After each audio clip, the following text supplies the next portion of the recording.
പക്ഷെ എന്റെ മുഴുവൻ പ്രസംഗവും എന്റെ ക്ലാസ്സും ഷോയും അതിനകത്ത് ഒരു സെന്റൻസിലെ ഒരു വാക്ക് മുറിച്ചെടുത്തിട്ട് ഇത് ഈ രീതിയിൽ മാറ്റി ഒടിക്കപ്പെടുമെന്ന് സ്വപ്നം പോലും കണ്ടില്ല. ഈ 5 വാചകത്തിൽ താങ്കൾ എന്താ ഈ 5 വാചകത്തിനും മുമ്പിലും പുറകിലും ഒത്തിരി കാര്യങ്ങളുണ്ട്.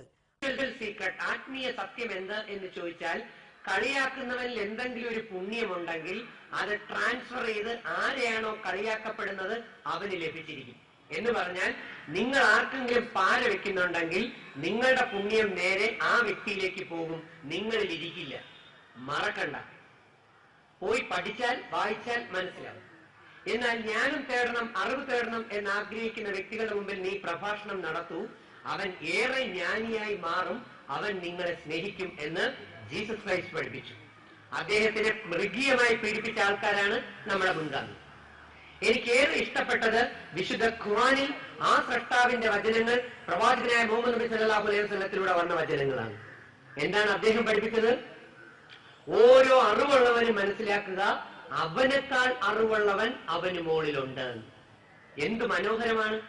ഇന്നലെ വരെ 10 വയസ്സും 15 വയസ്സും 12 വയസ്സും 17ഉം 16ഉം വയസ്സുള്ള നിങ്ങളാണ് ഈ സ്കൂളിലെ MSc, MPhilഉം PhDയും BEdും ഒക്കെ പഠിച്ചിട്ട് 10, 35, 40 വയസ്സുള്ള അധ്യാപകർ നിങ്ങളെ പഠിപ്പിക്കാനായി എത്തിയപ്പോൾ നിങ്ങൾ എന്ന് പറയുന്ന അഹങ്കാരികൾ ഈ ഗുരുക്കന്മാരുടെ ഫ്രണ്ടിൽ ഇരുന്നത് ടീച്ചേഴ്സിനൊന്നും അറിയില്ല, ഞങ്ങൾക്ക് മാത്രമേ എല്ലാം അറിയാവൂ എന്ന മട്ടിലും ഭാവത്തിലും ഇരുന്നത്.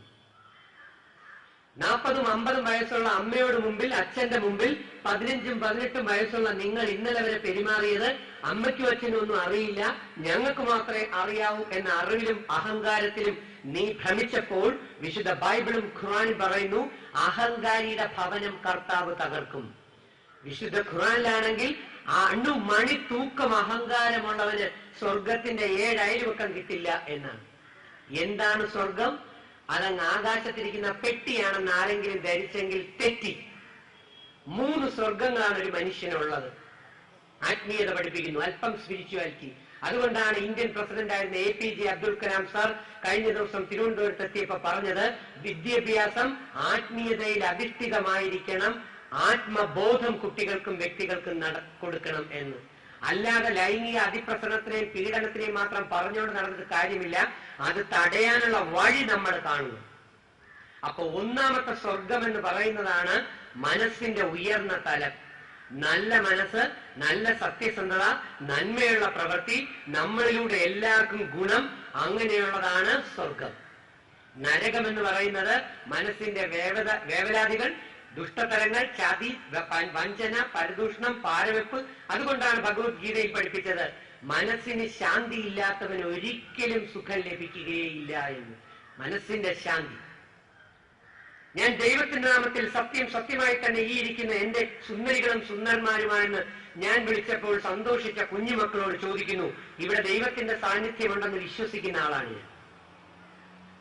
കഴിഞ്ഞ 1 വർഷത്തിനകത്ത് നിന്നെ 10 മാസം ഗർഭപാത്രത്തിൽ ചുമന്നുകൊണ്ട് നടന്ന് നൊന്ത് വേദനിച്ച് പ്രസവിച്ച് ഇരിക്കാൻ പറ്റാതെ, നിൽക്കാൻ പറ്റാതെ, നടക്കാൻ പറ്റാതെ നിനക്ക് വേണ്ടി ജീവിക്കുന്ന ആ അമ്മയും അതിലേക്ക് ജന്മം തന്ന ആ അച്ഛനോടും ആ പാരന്റ്സായ നിന്റെ മാതാപിതാക്കളോട് കഴിഞ്ഞ 1 വർഷത്തിനകത്ത് വാക്കുകൊണ്ടോ നോട്ടം കൊണ്ടോ പ്രവൃത്തി കൊണ്ടോ ഒരക്ഷരം പോലും കള്ളത്തരങ്ങൾ പറയുകയോ പ്രവർത്തിക്കുകയോ ചെയ്തിട്ടില്ലാത്ത ഒരു കുട്ടിയെങ്കിലും ഇതിനകത്തുണ്ടെങ്കിൽ ദൈവത്തിന്റെ നാമത്തിൽ സത്യം സത്യമായെന്ന് കൈപൊക്കിയേ? ഇല്ല. ഇത് തന്നെയാണ് മക്കളെ നിങ്ങളുടെ പരാജയങ്ങളുടെ ഒന്നാമത്തെ സ്റ്റെപ്പ്. നിങ്ങൾ തിരിഞ്ഞു മറിഞ്ഞു നോക്കി ആരെങ്കിലും കൈ പൊക്കിയിട്ടുണ്ടോന്ന്. ആരുമില്ലെങ്കിൽ നമുക്ക് ഹാപ്പി എന്ന് വിചാരിക്കുമ്പോൾ ഈ TV ഓൺ ചെയ്ത് നോക്കിയാൽ കാണാം, മലപ്പുറത്തും മഞ്ചേരിയിലും കാസർഗോഡും മറ്റ് പല പല സ്ഥലങ്ങളിലും എറണാകുളത്തും ഓരോ സ്കൂളുകളിലും പല കോളേജുകളിലും 1ഉം 2ഉം 3ഉം കുട്ടികളെ വീതം ഞങ്ങൾക്ക് 100 കണക്കിന് കുട്ടികളെ കിട്ടി. അവർക്ക് ഞങ്ങൾ പുസ്തകങ്ങൾ സമ്മാനമായി നൽകി.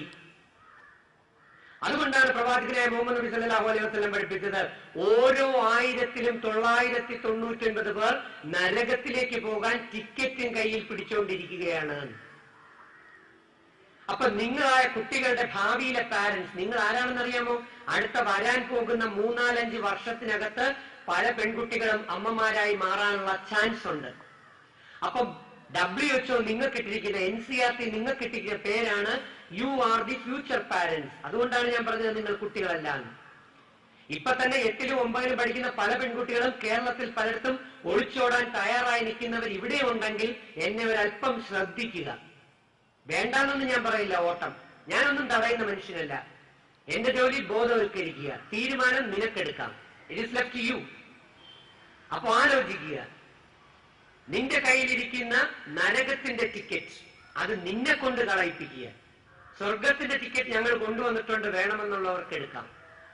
അപ്പൊ കടൽ കടന്ന് അക്കരെ പോകണമെങ്കിൽ കാരിരുമ്പ് പോലെയുള്ള ബലമുള്ള മനഃശക്തിയും അതുപോലെയുള്ള നല്ല കപ്പലും വേണം. അതുപോലെ ഈ ജീവിതമാകുന്ന കടൽ കടക്കണമെങ്കിൽ സത്യത എന്ന കപ്പൽ വേണം.